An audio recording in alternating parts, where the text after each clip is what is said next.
தஞ்சாவூரில் பூம்புகார் கைத்திறன் தொழில் வளர்ச்சிக் கழகத்தின் சார்பில் தொடங்கிய கொலு பொம்மைகள் கண்காட்சி வண்ணமயமாக காட்சியளித்து வருகிறது. தஞ்சாவூர் தலையாட்டி பொம்மை முதல் கொலு வைக்க தேவையான அனைத்து பொம்மைகளையும் மக்கள் வாங்கி வருகிறார்கள். இந்த மாதிரி கையால் செஞ்ச அந்த மண் பொம்மைகளோடது தான் ரொம்ப ஃபேமஸ் நம்ம தஞ்சாவூருக்கு. தஞ்சாவூர் தலையாட்டி பொம்மையும் ரொம்ப ஃபேமஸ். அதனால நாங்கள் இதில் செலக்டிவாக எடுத்துகிட்டு போகிறதுக்காக வந்திருக்கோம். ஃப்ரெண்ட்ஸ் நிறைய பேர் வந்திருக்கோம். நவராத்திரியை முன்னிட்டு வரும் நாட்களில் விற்பனை களைகட்டும் என எதிர்பார்க்கப்படுகிறது. டெல்லியில் தொடங்கிய செமிகான் இந்தியா கண்காட்சியின் 2வது நாள் அமர்வில் பிரதமர் மோடி பங்கேற்றார். கண்காட்சியில் தொழில்நுட்ப அமைப்புகளை பார்வையிட்ட அவர் செமிகண்டக்டர் துறை நிபுணர்களுடன் கலந்துரையாடினார்.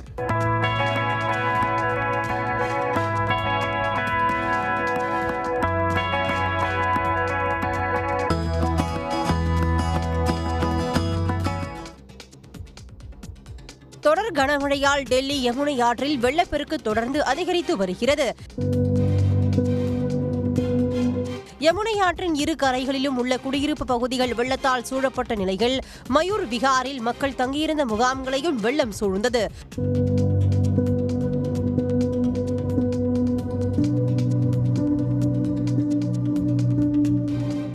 முகாம்களில் இருந்து வெளியேறிய பொதுமக்கள் வேறு வழியின்றி சாலையோரங்களில் தங்கும் அவல நிலைக்கு தள்ளப்பட்டுள்ளனர்.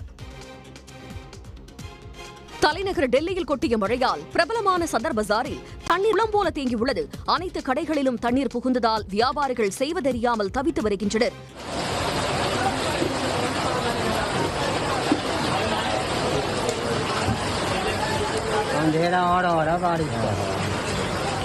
முறையான வடிகால் வசதி இல்லாததே மழைநீர் தேங்குவதற்கு காரணம் என வியாபாரிகள் குற்றம் சாட்டி வருகின்றனர்.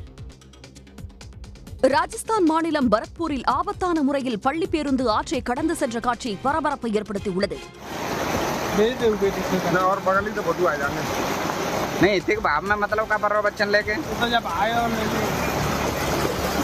பாலத்தை மூழ்கடித்தபடி வெள்ளம் பாய்ந்தோடும் நிலையில் ஆபத்தை உணராமல் பேருந்தை இயக்கிய ஓட்டுநருக்கு கண்டனங்கள் வலுத்து வருகின்றன. ஹரியானா மாநிலம் குருகிராமில் கடும் வெள்ளப்பெருக்கால் கார்ப்பரேட் நிறுவன ஊழியர்கள் சரக்கு வாகனத்தில் சென்ற காட்சிகள் இணையத்தில் வேகமாக பரவி வருகிறது. ஆன்லைனில் புக் செய்தும் வாடகை கார் ஓட்டுநர்கள் யாரும் வராத நிலையில் போர்ட்டர் செயலியில் சரக்கு வாகனத்தை புக் செய்து அவர்கள் பயணம் செய்துள்ளனர்.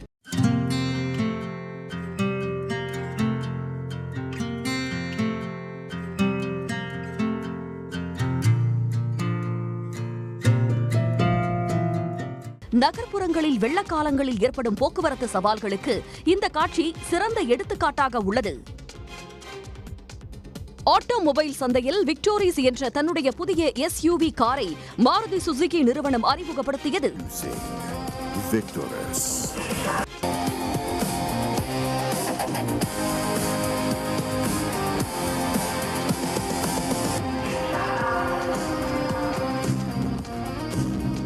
பல்வேறு அம்சங்களை கொண்ட விக்டோரியஸ் பாரத் என்கேப் பாதுகாப்பு அம்ச குறியீட்டில் 5 நட்சத்திரங்களை பெற்றுள்ளது. இதன் விலை 10 லட்சம் முதல் 18 லட்சம் ரூபாய் வரை விலை நிர்ணயிக்கப்பட உள்ளதாக தகவல் வெளியாகியுள்ளது. திருவண்ணாமலை அண்ணாமலையார் கோயிலில் ஜப்பான் மற்றும் சீனாவைச் சேர்ந்த 100க்கும் மேற்பட்ட பக்தர்கள் கூடி தியானத்தில் ஈடுபட்டு பின்னர் ருத்ரபாராயண மந்திரம் உச்சரித்து வழிபட்டனர்.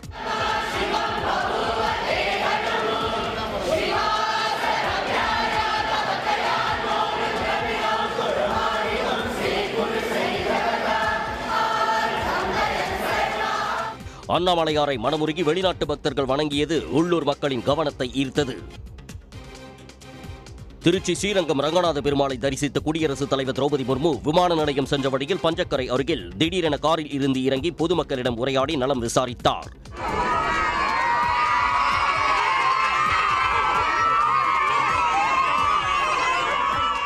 பின்னர் அங்கிருந்து சிறுவர்களுக்கு சாக்லேட் வழங்குமாறு பாதுகாப்பு அதிகாரிகளிடம் அறிவுறுத்தினார்.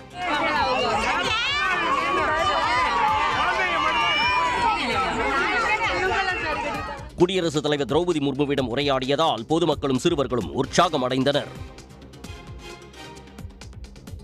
புதுக்கோட்டை மாவட்டம் கரம்பக்குடி அருகே உள்ள மலையாத்தம்மன் கோயில் கும்பாபிஷேகத்தை முன்னிட்டு நூற்றுக்கணக்கான பெண்கள் சீர்வரிசை எடுத்து ஊர்வலமாக சென்றனர்.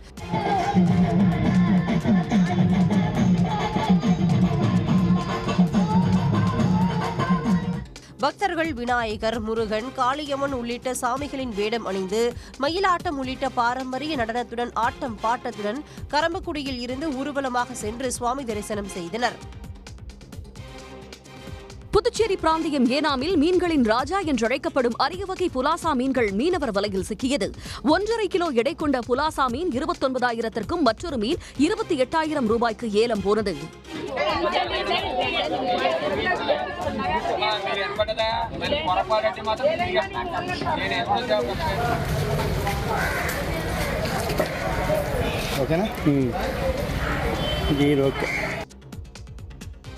நடிகை கீர்த்தி சுரேஷ் மற்றும் இயக்குனர் மிஷ்கின் இணைந்து நடிக்கும் கோர்ட் ரூம் டிராமா திரைப்படத்தின் படப்பிடிப்பு பூஜையுடன் தொடங்கியுள்ளது. இப்படத்தை அறிமுக இயக்குனர் பிரவீன் எஸ் விஜய் உருவாக்க உள்ளார். இதில் நடிகை கீர்த்தி சுரேஷ் முதன்மை பாத்திரத்தில் நடிக்க அவருடன் எதிர் வழக்கறிஞராக இயக்குனர் மிஷ்கின் இணைந்து நடிக்கிறார். இவர்களுடன் பாலசரவணன், பாலாஜி சக்திவேல், தீபா ஆகியோர் முக்கிய கதாபாத்திரங்களில் இணைந்து நடிக்கின்றனர். இப்படத்தின் படப்பிடிப்பு சென்னை மற்றும் கோவையில் ஒரே கட்டமாக நடத்தி முடிக்க திட்டமிடப்பட்டுள்ளது. IPL கிரிக்கெட்டிலிருந்து விலகிய சுழல்பந்து வீச்சாளர் ரவிச்சந்திரன் அஸ்வின் ஆஸ்திரேலியாவில் நடைபெறும் பிக் பாஷ் கிரிக்கெட் தொடரில் விளையாட உள்ளதாக கூறப்படுகிறது. வெளிநாட்டு லீக் தொடர்களில் விளையாட ஆர்வம் காட்டி வரும் அஸ்வின் இங்கிலாந்தில் தி 100, துபாயின் ILT20 ஆகிய தொடர்களில் பங்கேற்க பதிவு செய்துள்ளார். இதனிடையே ஆஸ்திரேலியாவில் புகழ்பெற்ற பிக் பாஷ் கிரிக்கெட் தொடரில் விளையாட அஸ்வினை அந்நாட்டு கிரிக்கெட் வாரியம் அழைப்பு விடுத்துள்ளது. சாம்பியன் வீரரான அஸ்வின் BBL தொடருக்கு வந்தால் மதிப்புமிக்கதாக இருக்கும் என்று ஆஸ்திரேலிய கிரிக்கெட் வாரிய தலைவர் தெரிவித்துள்ளார். இது தொடர்பாக அஸ்வினுடன் பேச்சுவார்த்தை நடைபெற்று வரும் நிலையில் விரைவில் அறிவிப்பு வெளியாகும் என்று எதிர்பார்க்கப்படுகிறது. பிரதமர் மோடி வரும் 17ஆம் தேதி பிறந்தநாள் கொண்டாட உள்ளதையொட்டி ஒடிசாவில் 70 கிலோ சாக்லேட்டில் அவரது உருவம் வடிவமைக்கப்பட்டுள்ளது. 55 கிலோ டார்க் சாக்லேட், 15 கிலோ வெள்ளை சாக்லேட்டாலான இந்த சிலையை புவனேஸ்வரில் மாணவர்கள் இணைந்து வடிவமைத்துள்ளனர்.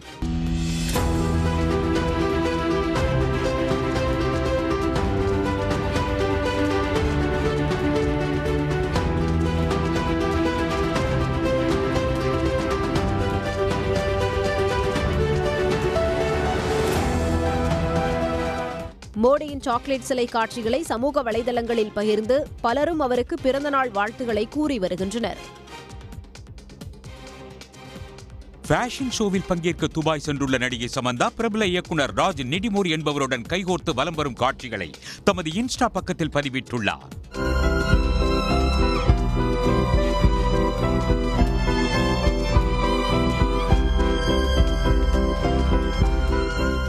அண்மை காலமாக இயக்குனருடன் நெருக்கமாக இருக்கும் புகைப்படங்களை பதிவிட்டு வரும் சமந்தா காதலா நட்பா என இதுவரை வெளிப்படையாக தெரிவிக்கவில்லை. மகாராஷ்டிராவில் விநாயகர் கோயில் ஒன்றில் வழங்கப்பட்ட பிரசாதத்தை பாரம்பரிய முறைப்படி பக்தர்கள் குடையில் பிடித்தனர். பீடு மாவட்டத்தில் உள்ள விநாயகர் கோயிலில் வழிபாடு முடிந்த பின்பு பிரசாதம் பக்தர்களுக்கு நேரடியாக தராமல் மேலிருந்து வீசப்படுகிறது. அந்த பிரசாதம் கீழே விடாமல் இருப்பதற்காக குடையை தலைகீழாக பிடித்து அதனை பெறுகிறார்கள்.